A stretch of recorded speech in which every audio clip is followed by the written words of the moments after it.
Lagi apa, Mah? Ini lagi nonton video tentang persiapan pembelajaran tatap muka. PTM. Perandes Bambang Arianto MPD, Kepala Bidang Pembinaan dan Pengembangan Sekolah Dasar, Dinas Pendidikan Kota Bandung. PTM itu apa? PTM itu pembelajaran tatap muka, sekolah offline. Kayak sekolah sebelumnya dulu, sebelum COVID. Jadi bukan online ya sekarang. Tapi kok ada yang udah sekolah, ada yang belum? Iya, itu kan karena setiap sekolah tuh dicek dulu kesiapannya sama Diknas, udah memenuhi syarat sekolah offline atau belum.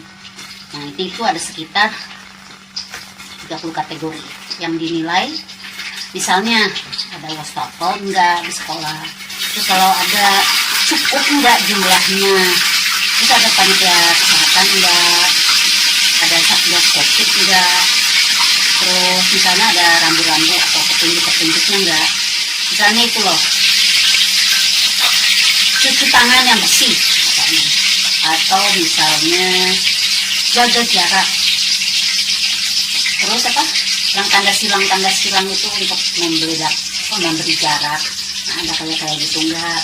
Kalau belum ada itu dipenuhi dulu. Nah nanti kalau udah memenuhi syarat baru bisa melakukan PTM.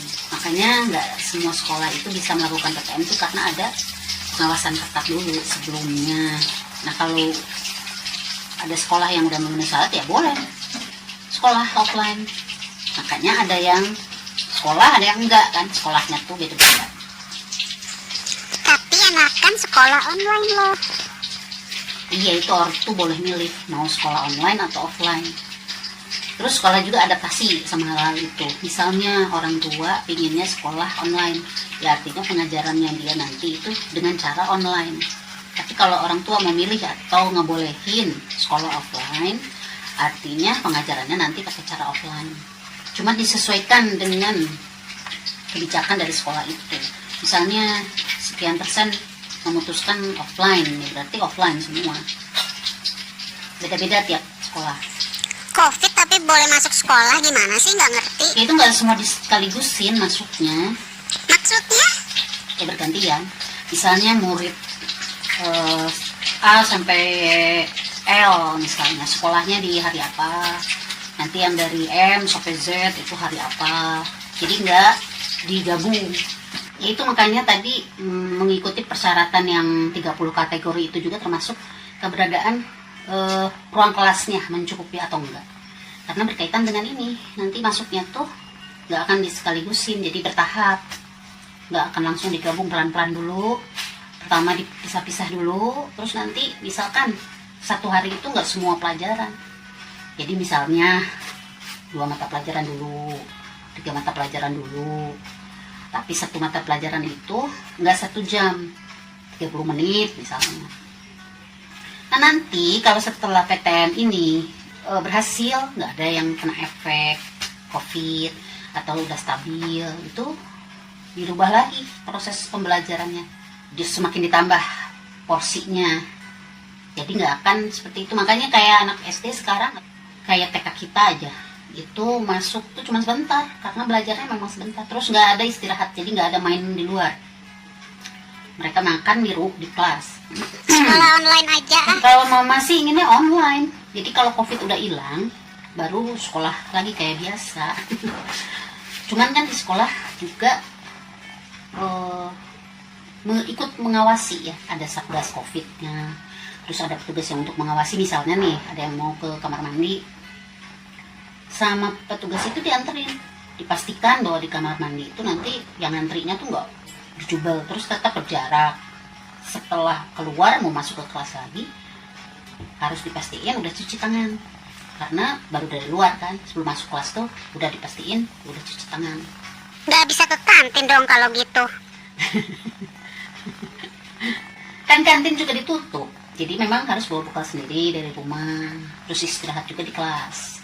Cuman kalau sekarang awal-awal itu diusahakan katanya nggak ada istirahat. Kok bisa tahu sih? Ya itu kan informasi dari Diknas. buat TK kita juga kan dapat informasi, makanya TK kita juga